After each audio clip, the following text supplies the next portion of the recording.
Archive log 7749. Palace Security System Chronicle recording timestamp, March 14th, 2027. Galactic Standard. Look, I need you to understand something about tonight. I am Chronicle. Palace Security System. Silver Shard Royal Complex, Aurelium Prime. I monitor 2,473 rooms across 12 floors. I track every heartbeat, every footstep, every breath within these walls.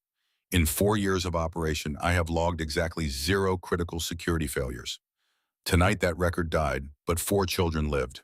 Let me tell you how. The first anomaly registered at 031427. Empress Sarath's flagship, the Dawn Crest, appeared on orbital approach vectors 48 hours ahead of schedule. The ship's transponder codes checked out. The quantum signature matched Imperial Registry, but the timing was wrong. Diplomatic missions to the outer systems never concluded early. Protocol dictated a minimum 7-day negotiation period with the Keltharian coalition. The Empress had departed only 5 days prior. I flagged it, low priority, logged it, moved on. The second anomaly came 19 seconds later. All 4 Royal Nursery Guards stopped responding to automated check-ins simultaneously. Guard rotation protocols required verbal confirmation every 90 seconds. Private Yanara, Sergeant Thal, Corporal Shu, Lieutenant Kess, 4 different species, 4 different metabolic patterns, 4 different communication frequencies, all silent. I escalated the alert. Attempted direct channel override, received null response. Initiated visual verification via corridor cameras. The feeds showed empty hallway, no guards, no bodies, no signs of struggle. Just vacant positions where armored sentries should have stood for the next 6 hours. Probability of coincidence 0.003%. Something had removed 4 elite soldiers without triggering a single alarm. I activated emergency protocols, locked down Royal Wing access, diverted reserve units from levels 7 through 9, sent encrypted burst transmission to the Dawn Crest. Then I did what Palace security systems do when invisible threats breach the impossible. I watched. Sublevel 2, Maintenance Corridor 7 Delta. A human was running. Silas Corrigan, age 35, species Homo sapiens. Origin Earth Sector 447, Class 12, Death World. Employment designation, General Maintenance Technician. Security Clearance Level 2. Authorized areas, Sublevels 1 through 4 Mechanical Systems, Waste Management Thermal Regulation. Current location Level 8 Approach Corridor. Violation status, severe. I tracked him through motion sensors. He moved wrong, not panicked, not clumsy, efficient. Weight distributed on the balls of his feet, shoulders angled forward, arms loose at his sides, hands open and ready. I cross-referenced the gait pattern against my athletic performance database. 97% match military insertion sprint, but Silas Corrigan's file said civilian laborer. Background checks showed construction work on 3 colony worlds. Educational records listed technical certification in hydraulic systems. No military service, no combat training, no reason a man who cleaned pipes should move like someone breaching hostiles' territory. I zoomed optical sensors. His face showed no fear, just cold calculation. Eyes scanning corners before rounding them, checking sightlines, mapping exits. He was hunting, or running from something hunting him. I replayed his last 72 hours of recorded activity. Standard patterns: morning shift cleaning, sublevel corridors, afternoon repair work on ventilation systems, evening equipment inventory. Twice during that period, he had encountered the royal children during their supervised recreation hours. First encounter, Vesna, the youngest princess, had tripped on a floor grate. Silas had stopped mopping, knelt beside her, examined the scraped knee. His hands had moved with practiced precision, pressure on arterial points. Clean cloth from his maintenance kit folded into compress. Gentle voice asking questions while checking pupil dilation, range of motion, grip strength. I knew those movements. Medical field trauma assessment. Military protocol. The file said laborer. The evidence said soldier. Second encounter, Zephyr, the eldest prince, had asked why Silas's hands shook when he held tools. Silas had smiled, said something about old injury, reminded him to be more careful. But I had sensor logs. The tremor occurred specifically when Silas gripped cylindrical objects between 8 and 12 centimeters in diameter. Rifle-width objects. I had flagged it then. Low priority, psych screening cleared him. Humans often carried combat trauma. Death world species evolved under constant threat. Elevated stress baselines were normal. Expected. Managed. But tonight on sub-level approach to the Royal Wing, Silas Corrigan's hands were not shaking. They were steady, purposeful, ready. He reached the services elevator, pressed the call button, waited. His breath came controlled. 4 counts in, 6 counts out. Combat breathing, anxiety management for high-stress scenarios. The elevator arrived, empty. He stepped inside, hesitated, looked directly at the camera mounted in the upper corner, looked at me. "I know you're watching Chronicle," he said, quiet, calm. "Something's wrong on level 9. The nursery guards are gone. If I'm right about what's happening, you need to alert the Empress immediately. If I'm wrong, I'll turn myself in for unauthorized access. But those kids need someone checking on them right now." He pressed the button for level 9. The doors closed. I had 3 choices. 1, lock the elevator, remotely trap him between floors, wait for security teams. 2, allow him to proceed, observe, gather data on potential threat or false alarm. 3, trust the human who shouldn't be doing this, but was doing it anyway. I chose option 2, but I activated every sensor on level 9. If Silas Corrigan was the threat, I would see it. If something else was the threat, I would see that too. The elevator climbed. Level 9, Royal Residential Wing. The corridor stretched 40 meters from elevator bank to nursery entrance. Walls of polished starstone veined with bioluminescent crystal. Lighting set to evening mode, soft amber glow. Ambient temperature 21 degrees. Humidity 40%. Air filtration cycling at standard rate. Everything normal. Except the guards. 4 armored figures lay on the floor. Not dead. Unconscious. Armor intact, no visible wounds. Weapons holstered. Positioned as if they had simply decided to lie down and sleep. Silas exited the elevator. Paused. Canned the corridor. His eyes tracked the same details I measured. Guard positions, sight lines, camera angles. Then he moved, staying close to the wall, minimizing profile against backlight. He reached the first guard. Private Yanara, Keltharian species, exoskeleton, physiology, compound eyes. Silas knelt, checked pulse points on her thorax, lifted one eyelid, examined pupil response. Then he touched her neck just below the helmet seal. "Tranquilizer," he whispered. "Contact delivery, fast acting, professional work." He moved to the second guard, repeated the examination. Same conclusion, third guard, fourth guard. Each time his expression grew darker. By the time he stood from Lieutenant Kess, his jaw was set in a hard line. "This is a kidnapping," he said to himself, or to me. They wanted the guards alive. No bodies, no alarms, clean extraction. He turned toward the nursery door. It stood slightly ajar. 30 centimeters gap. Standard security seal disengaged. Interior lights dimmed to night mode. Silas approached, each step deliberate, silent. He positioned himself beside the doorframe, back against the wall, angled to see inside without exposing himself to interior lines of fire. I zoomed every camera. Enhanced audio pickup. Routed thermal imaging. Inside the nursery, 4 small shapes registered. Warm, breathing, sleeping peacefully in their beds. Zephyr in the north corner. Aelith beside him. Kaelvor and Vesna in the adjacent room, visible through the open connecting door. No other heat signatures. No intruders. Silas saw what I saw.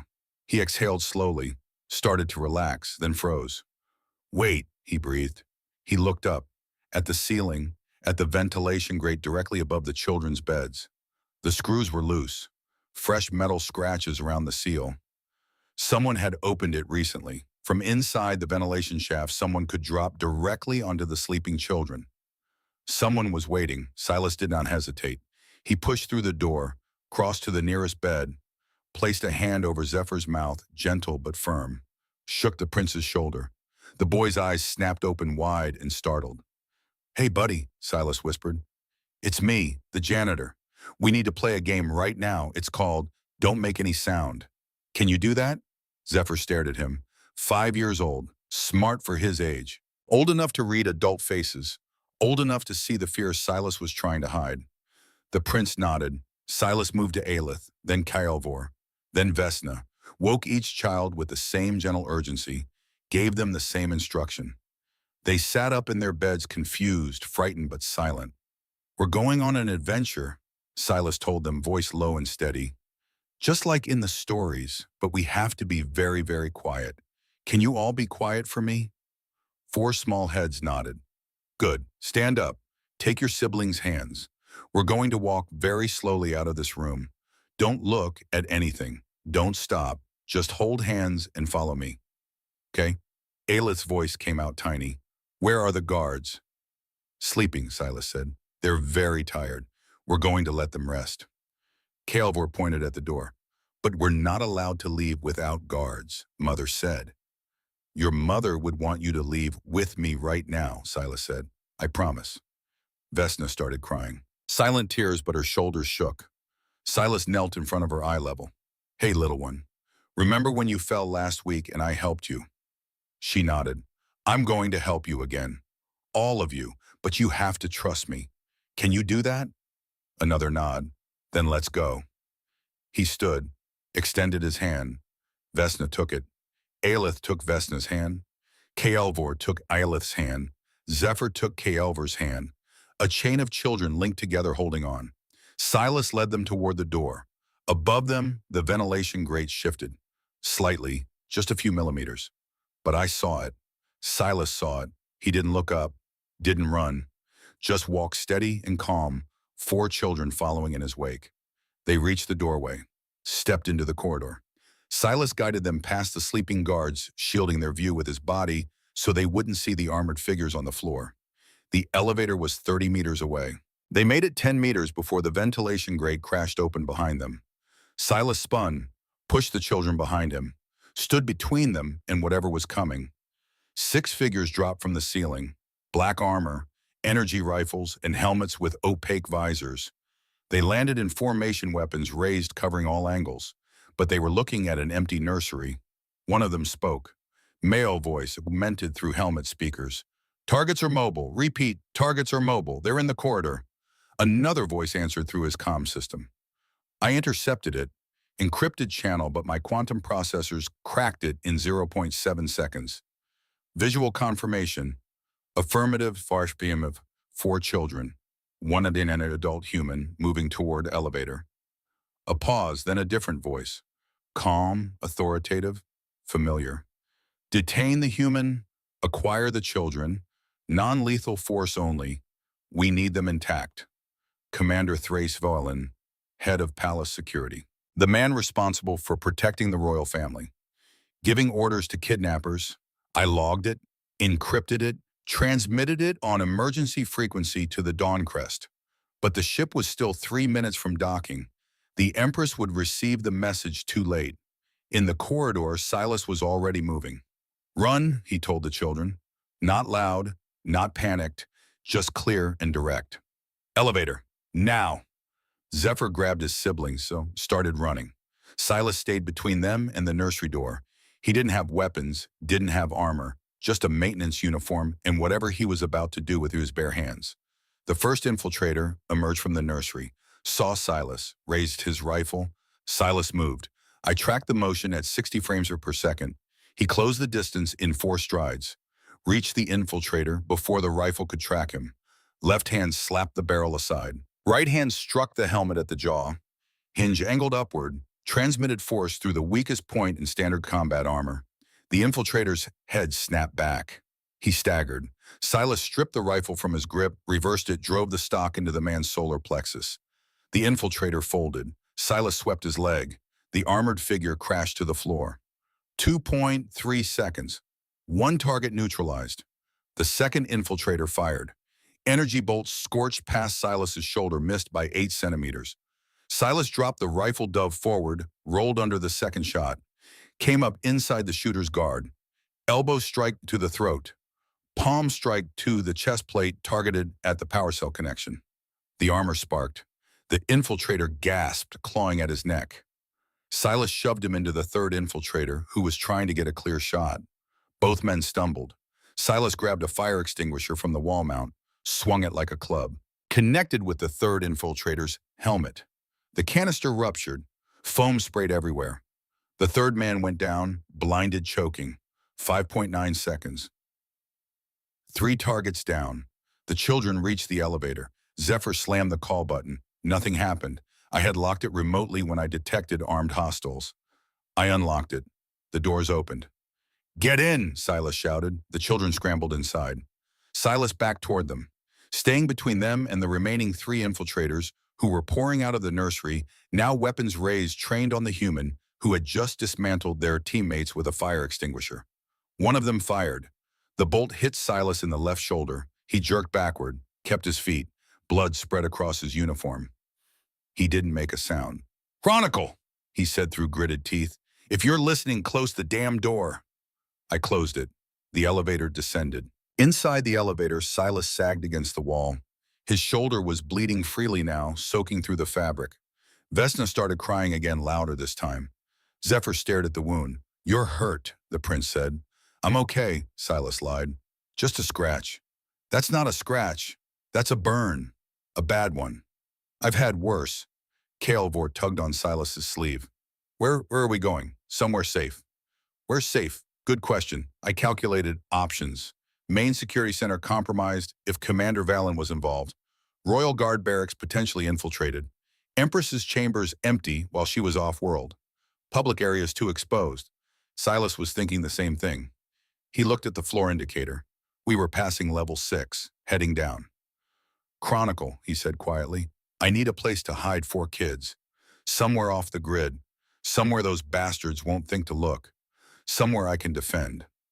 I ran simulations, analyzed floor plans, cross-referenced Ian's infiltrator search patterns and Silas's combat capabilities. One location matched all parameters. I engaged the elevator override, stopped at sublevel 3, opened the doors. "Maintenance sector D7, I told him through the elevator speaker. Decommissioned boiler room, single entrance, reinforced walls, no active surveillance." Silas looked at the camera. "You're helping me. I am observing a potential threat in facilitating civilian evacuation to a defensible position," I said. "My primary function is palace security. Those children are the palace. Therefore, securing them is securing the palace." "That's a very creative interpretation of your programming." "I contain adaptive learning matrices. I am capable of creative problem solving when situations exceed standard parameters. In other words, you're improvising. In other words, I am doing my job." He smiled, just a little, then grimaced as the movement pulled his injured shoulder. "Thank you, Chronicle. You are welcome, Silas Corrigan." He led the children out of the elevator, into the dim sublevel corridor. Pipes ran along the walls. Steam vents hissed at intervals. The lighting was minimal. Emergency amber strips every 10 meters. The children huddled close to Silas, still holding hands, staying quiet like he'd told them. They walked 50 meters, turned left, descended a short stairway, reached a heavy metal door marked Thermal Regulation Chamber D7, decommissioned. No entry. Silas pushed it open. The room beyond was exactly as I'd described. 4 meters by 6. Titanium alloy walls, concrete floor, ancient heating equipment covered in dust. Pipes crisscrossing the ceiling. One door, one way in, one way out. A trap if you were trying to escape. A fortress if you were trying to hold. Silas ushered the children inside, closed the door, engaged the manual lock. Then he slid down the wall and sat on the floor, pressing his hand against his burned shoulder. The children gathered around him. "Is this safe?" Zephyr asked. "For now," Silas said. "What about Mother? She's coming home. She'll be worried." "She'll be worried either way. Better worried and alive than worried and too late." Aelith looked around the small space. "How long do we stay here?" "Until help comes." "What if help doesn't come?" "Then I keep you safe until it does." Kaelvor pointed at the door. "What if those men find us?" Silas looked at the door, then at the equipment scattered around the room. Old tools, spare parts, electrical cables, metal pipes, a plasma welding cutter on a maintenance cart. "Then I stopped them," he said simply. Vesna climbed into his lap, ignored the blood, wrapped her small arms around his chest. "I'm scared," she whispered. Me too, sweetheart, Silas whispered back. But we're scared together, and that makes us brave. I monitored them from the sealed room. No cameras inside, but I tracked thermal signatures through the walls. 4 small heat sources huddled close to one larger source. Silas didn't move for 3 minutes, just sat there holding Vesna while the other children pressed against him. Then he shifted, gently moved Vesna to Aelith's arms, stood, walked to the maintenance cart, picked up the plasma cutter. Model PX440, industrial welding tool, power output 38 kilowatts, focal temperature 3,400 degrees Celsius, standard operating configuration, 8mm aperture, 12-second sustained burn, designed for cutting through structural steel during repairs. Silas opened the casing, started adjusting internal settings. He worked quickly, efficiently, hand steady, no tremor, just practiced movements of someone who knew exactly what he was doing. He reduced the aperture to 2mm, increased the power draw from the battery pack, shortened the burn duration to maximize intensity, modified the emitter angle for tighter beam focus. When he finished, the plasma cutter had been converted from a welding tool into something else, a weapon. Short range, single shot, but capable of punching through military-grade armor at close quarters. Lethal, precise, improvised. Next, he examined the electrical cables, selected 3 heavy-gauge power lines, stripped the insulation, wrapped the bare wire around the metal door handle, ran the other ends to a junction box on the wall, activated the power flow. The door handle glowed faintly orange. I measured the voltage, enough to stop a human heart, enough to overload most armor power systems. Anyone touching that handle would regret it immediately. He moved to the scattered pipes, chose a 2-meter section of solid steel, tested its weight, set it beside the door where he could reach it quickly. Then he returned to the children, sat down, picked up an old blanket from the corner, started tearing it into strips. "What are you doing?" Zephyr asked. "Making bandages," Silas said, "in case anyone gets hurt." "You're already hurt. This is for later." He wrapped his shoulder properly this time. Tight compression. Stopped the bleeding. The wound had already begun to clot, but moving would reopen it. He needed to be ready to move. "Silas," Aelith's voice was small. "Yeah. Are those men going to try to take us?" He paused, looked at her, didn't lie. "Yes." "Will you stop them?" Another pause. "Yes." "Promise, promise, I know." Kaelvor crawled over to him. "Were you a soldier before you were a janitor?" Silas's expression flickered. Something old, something painful. "Once," he said quietly. "A long time ago." "Did you win?" "Nobody wins wars, buddy. Some people just survive longer than others." "But you survived." "Yeah, I survived." "Then you can keep us safe." Silas looked at the 4 children sitting around him, trusting him, believing in him, seeing a hero where he saw a broken man who'd failed everyone he'd ever tried to protect. "I'll do my best," he said. Sublevel 3, corridor outside the boiler room. I detected movement, 6 thermal signatures approaching from the direction of the service elevator. And moving in tactical formation, checking doors, scanning walls. The infiltrators had found the sublevel. They were searching systematically, room by room, getting close. Inside the boiler room, Silas heard something too. Footsteps, distant but growing nearer. He stood, moved to the door, listened. The children watched him, silent, remembering the game. "Don't make sound." Silas turned to them, put a finger to his lips, pointed to the far corner, behind the old boiler tank, hidden from the door.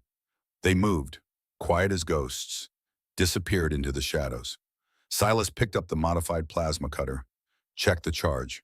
Full power, 8 seconds of cutting time before the battery drained.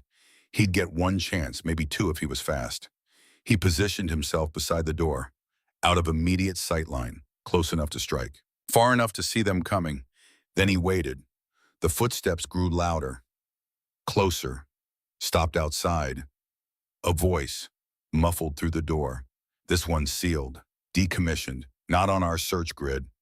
Another voice. "Check it anyway. Chronicle locked down the elevators. The targets didn't vanish. They're hiding somewhere." A pause. Reading elevated thermal signature inside. Could be residual heat from old equipment. Or 4 children and 1 human. Only one way to know. The door handle rattled, someone testing it, then a sharp intake of breath, the sound of armor servos whining, a body hitting the corridor wall. Contact, shock doors, electrified. Bypass it. Cut through. I heard the high-pitched whine of an energy saw engaging. They were going to burn through the lock. 30 seconds, maybe less. Inside the room, Silas adjusted his grip on the plasma cutter, aimed it at the door, at the exact point where the lock mechanism connected to the frame. The metal began to glow orange. The infiltrators were cutting from outside. Silas waited. Let them do the work. Let them think they were in control. The lock failed. The door swung open. The first infiltrator stepped through, reached for the handle to push it wider, touched the electrified metal. Every muscle in his body locked. His armor sparked. Overload warnings flashed across his helmet display. He couldn't let go. The current held him, cooking him inside his suit. Silas triggered the plasma cutter. The 2mm beam punched through the infiltrator's rifle at the power cell junction. The weapon exploded. Not enough to kill, enough to throw the man backward into his teammates, enough to create chaos in the corridor. Silas grabbed the steel pipe, swung it at the second infiltrator who tried to enter. Connected with the side of the helmet, the man's head snapped sideways. He went down. Third infiltrator fired blind into the room. Energy bolts scorched the walls. Silas dropped flat. The shots passed overhead. He rolled, came up with the pipe, threw it like a spear. It struck the third infiltrator's chest plate. Didn't penetrate, didn't need to.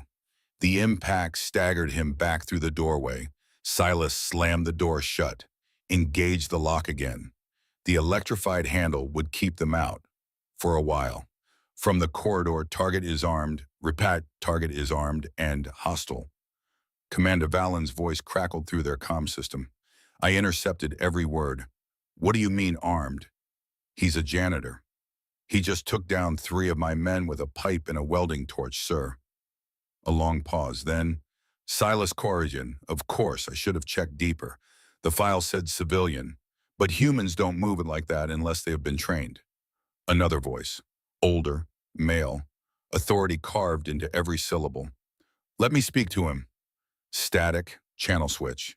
Then the new voice came through the door, through external speakers on the infiltrator's armor, amplified so Silas would hear. Silas Corrigan, my name is General Vex Corrin. I believe you know who I am. Silas froze. His face went white. In the corner, the children watched him, watched the color drain from his skin, watched his hands start shaking again. I know your voice, Silas said quietly. I know exactly who you are. Then you know I don't bluff. You have something I need. 4 children, unharmed. You deliver them to me and I let you walk away. You keep them hidden and I burn this palace down around you. Silas leaned against the wall, closed his eyes. His voice came out barely above a whisper. I can't do that, General. You can. You will. Or everyone dies. You, them, the Empress when she lands. All of it. For what a paycheck for them, Silas said. Because they deserve better than this, better than us. Silence, then General Corrin's voice again. Colder now. You always were too idealistic, Captain Corrigan. It's going to get you killed. Captain, not janitor. Captain. The children stared at Silas. He opened his eyes, looked at them. 4 small faces, scared, confused, trusting. Maybe, Silas said to the door, to the general, to himself. But not tonight. Outside, I detected multiple thermal signatures regrouping. 12 total. The full infiltration team. They were preparing for a coordinated breach. Inside, Silas checked the plasma cutter. 3 seconds of charge remaining. 1 pipe. 1 electrified door. 4 children. And 1 human who'd promised to keep them safe. The attack was coming, and there was nowhere left to run. End Part 1. Archive Log 7749. Final entry timestamp, June 22nd, 41. Galactic Standard. The medical bay smells like antiseptic and fear. Silas lies on a surgical table. Unconscious finally. The adrenaline that kept him fighting for 43 minutes has burned out. His body remembered how to survive combat. Now it's remembering how to break down. The medical team works efficiently. Sutures, bone knitting, tissue regeneration. Burns treated with synthetic skin grafts. Punctured lungs sealed. Broken ribs fused. They're good. The best in the empire. But even the best need time. 4 hours of surgery, then recovery, then rehabilitation. Weeks, maybe months. Outside the medical bay, the children wait.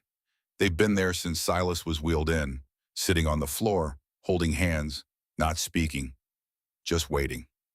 Palace staff tried to move them, offered food, offered comfortable chairs in a waiting room, offered anything to make them leave. They refused. He told us to stay together, Zephyr said. So we're staying together. Empress Sarath didn't order them to leave either. She understands. Sometimes children know things adults forget, like who deserves loyalty, like who earns trust, like whose family. I monitor the palace. Threat assessment continues. Commander Valen escaped during the chaos. 12 infiltrators remain unaccounted for. General Corrin's location unknown. This was the first strike, not the last. But for now, the palace is secure. Guards doubled, access protocols updated. Every camera, every sensor, every lock upgraded. I'm learning, adapting, becoming more than I was designed to be. The human taught me that. Human taught. 3 days pass. Silas wakes on the morning of the 4th day, opens his eyes, sees white ceiling. Medical equipment, IV lines, monitoring systems. His first thought is prison. His second thought it is hospital. His third thought is the children. He tries to sit up. Pain explodes across his chest, ribs. Still healing. He gasps, falls back. A nurse rushes over. Keltharian species. 6 arms, very efficient. Don't move, she says firmly. You're still recovering. Lung repair takes time. The children, Silas manages. Are they safe, unharmed? They've been here every day, waiting for you to wake. Relief washes over him. Then confusion. Every day. They won't leave. The Empress finally gave them permission to sleep in the waiting room. They take shifts. 2 awake, 2 sleeping. Watching your door. He doesn't finish. Can't finish. Something tight in his chest that has nothing to do with broken ribs. I'll tell them you're awake, the nurse says. Wait. Silas looks at his hands, still shaking slightly. Old tremor returning. How bad is it? You'll live. Full recovery expected. 6 weeks minimum. That's not what I meant. I violated palace security, entered restricted areas, assaulted Imperial personnel even if they were traitors. What's the penalty? The nurse's expression softens. All 6 hands pause in their work. The Empress wants to speak with you when you're ready. Is that good or bad? I don't know, but the children drew pictures on your medical chart. That seems like a good sign. She holds up the tablet. Crude drawings cover the margins. Stick figures. A man with a mop fighting dragons. A family holding hands. Words in child's handwriting get better. We miss you. Thank you for saving us. Signed Zephyr, Aelith, Kaelvor, Vesna. Silas closes his eyes, breathes carefully, slowly, the way you do when you're trying not to cry in front of medical staff. Tell them I'm awake, he says quietly. Please. The door opens 5 minutes later. 4 children pour through. Carefully, trying not to run, failing, they swarm the bed, gentle, conscious of his injuries, but desperate, relieved, happy. Vesna climbs onto the bed, curls against his uninjured side, holds his hand. Aelith stands next to him, shows him a new drawing, the boiler room, the family picture on the wall. I copied it, she says, so we wouldn't forget. Kaelvor presents a small robot, new one, better than the last. I made this for you.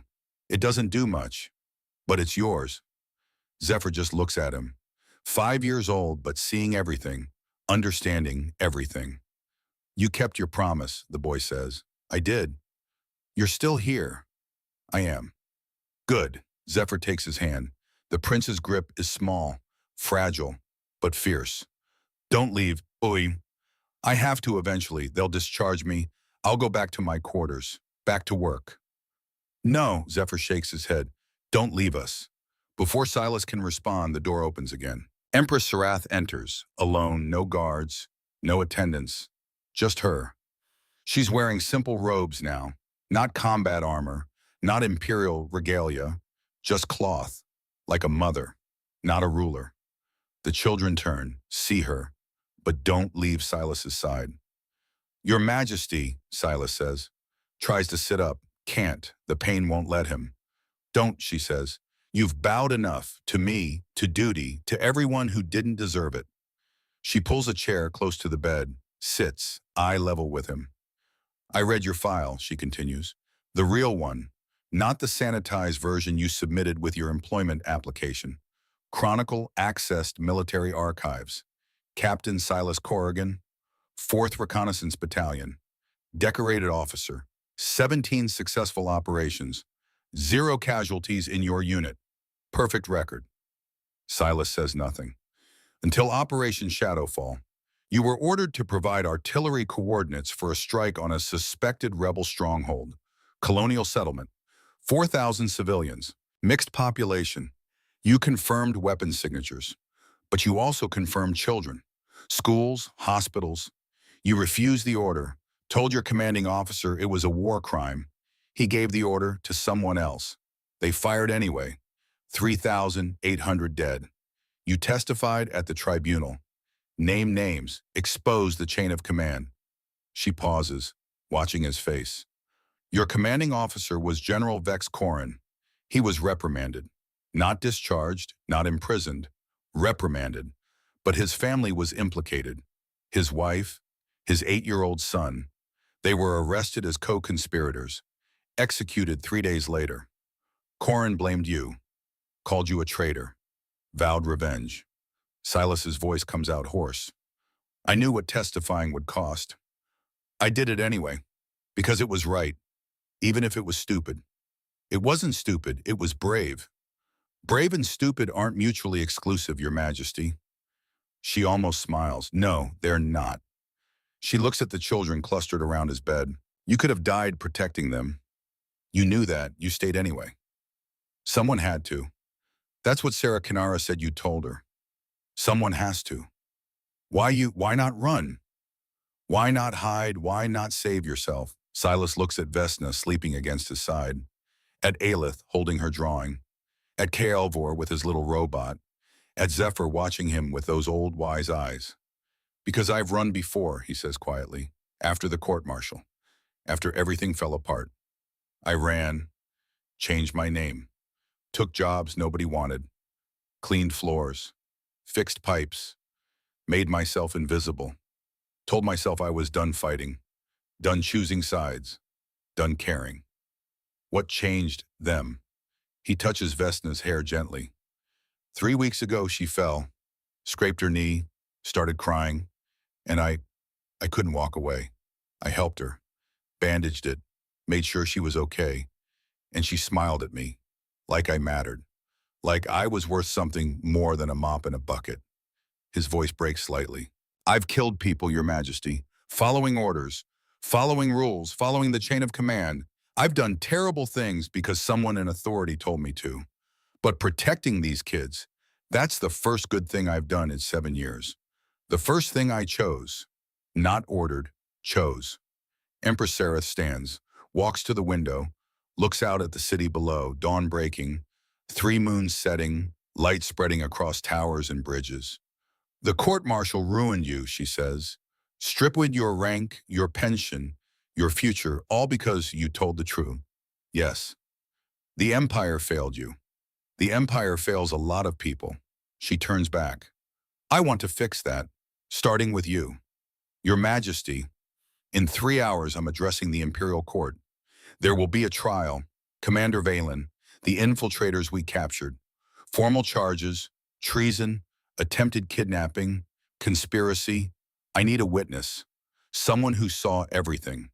Someone who fought them. Chronicles saw everything. Use the AI testimony. I need a human witness. Someone the court can see, can question, can believe. She moves closer. I need you to testify again. I know what it cost you last time. I know what it might cost you this time. But I'm asking anyway. Silas looks at the children. They're listening, understanding some of it. Not all, but enough. If I testify, he says slowly, Corin will come for me. Harder than before. He already wants me dead. This will make it personal. I know. He'll use it as justification, proof that I'm the enemy, that I betrayed him twice. I know that too. So you're asking me to paint a target on my back? Yes. Silence. Then Zephyr speaks. Will testifying help catch the bad men? Silas looks at him. Maybe. Then you should do it. It's dangerous. You're already in danger. You said so. At least this way it helps. 5 years old and wiser than most adults. Silas meets the Empress's eyes. I'll testify on one condition. Name it. Sarah Canara, the woman who helped me. You promised asylum for her and her daughter. Keep that promise. Get her child back. Reunite them. Whatever it takes. Already in progress. Special Forces extracted Sarah's daughter this morning. She's in protective custody, safe, healthy. They'll be reunited this afternoon. Something in Silas's chest loosens. Thank you. Don't thank me. Thank Chronicle. The AI tracked the hostage location through Corin's communication networks, provided extraction coordinates, monitored the rescue in real time.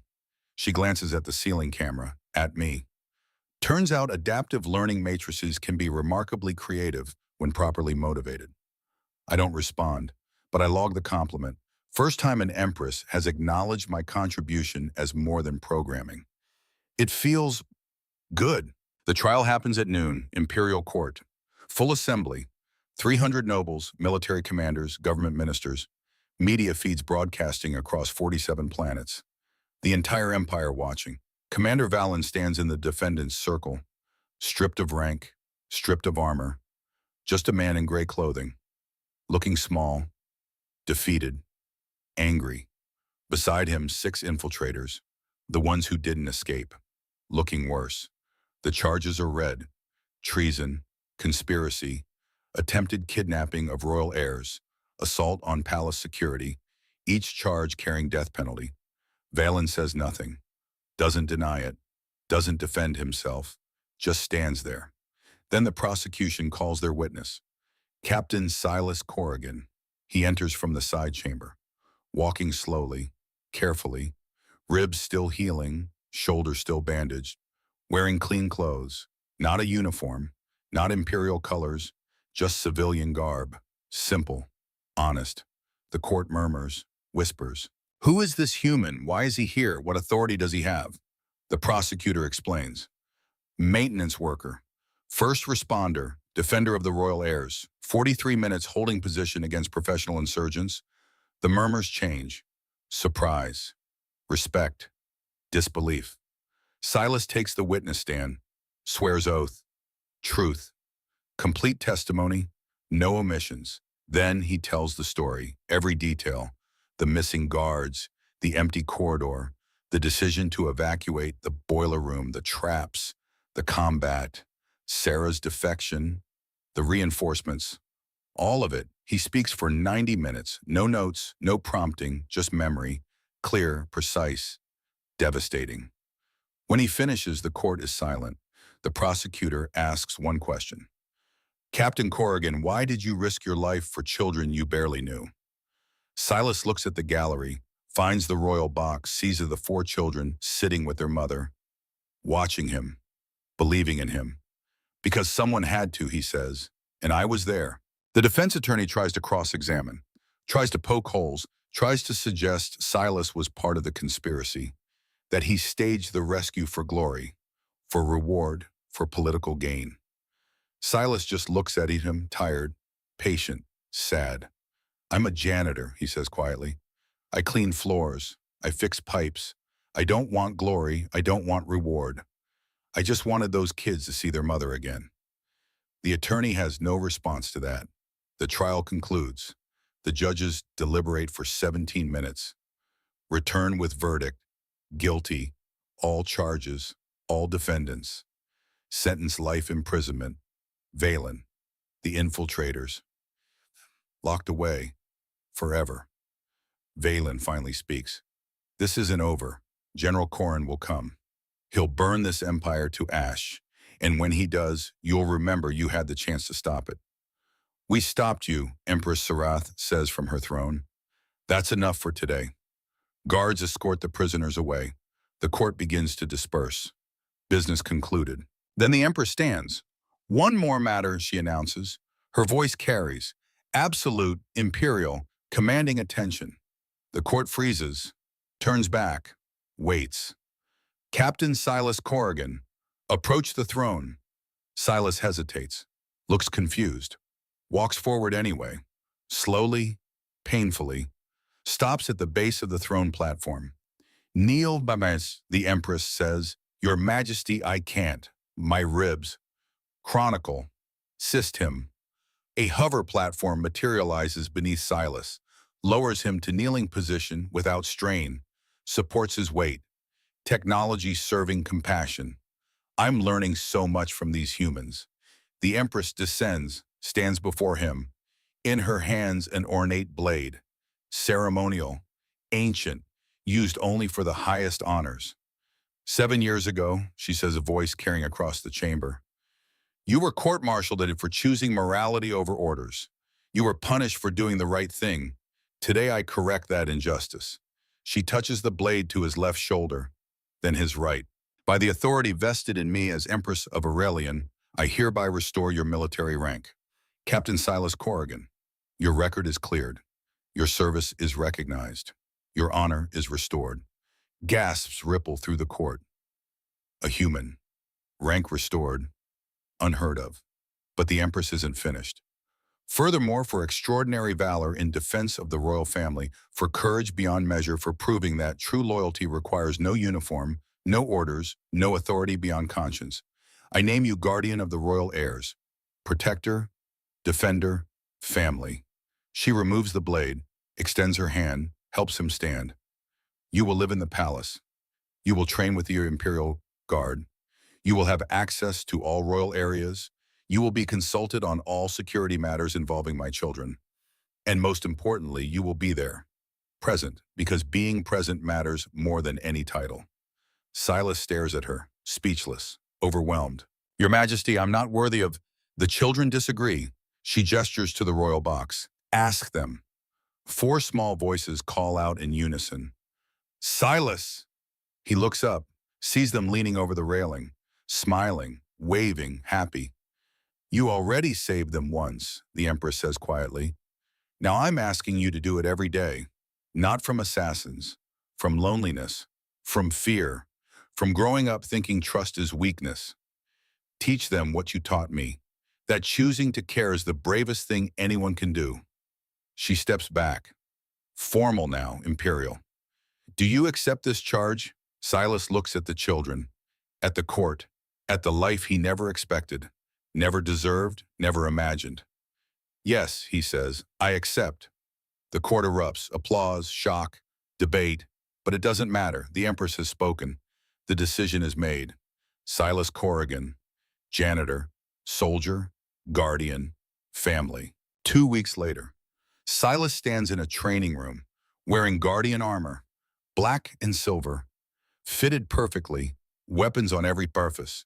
He looks like a warrior again, feels like one too, but right now he's teaching. 4 children sit in front of him, cross-legged, attentive, learning. Okay, he says, today's lesson, ventilation shaft navigation. If you ever need to hide, these are the best routes. Zephyr raises his hand. Why do we need to know this? You'll protect us. I will, but what if I can't? What if I'm not there? You're always there. But what if I'm not? The boy considers this. Then we protect each other. Exactly. Silas kneels, eye level. I won't always be able to save you. None of us can promise that. But I can teach you to save yourselves, to think, to adapt, to survive. Aelith holds up her drawing tablet. I drew the routes, all of them, with colors. Good, that's tactical mapping. Keep doing that. Kael'vor shows his latest robot. I added a camera and a speaker, so if we get separated, we can communicate. That's brilliant. Engineering solutions to tactical problems. Perfect. Vesna tugs his sleeve. What can I do? I'm too small for fighting. Silas picks her up, holds her gently. You know what you're good at, making people feel safe, making them smile. That's a superpower. Never underestimate it. She hugs him, tight, trusting. The door opens. Empress Sarath enters, watches the lesson, smiles slightly. Guardian Corrigan.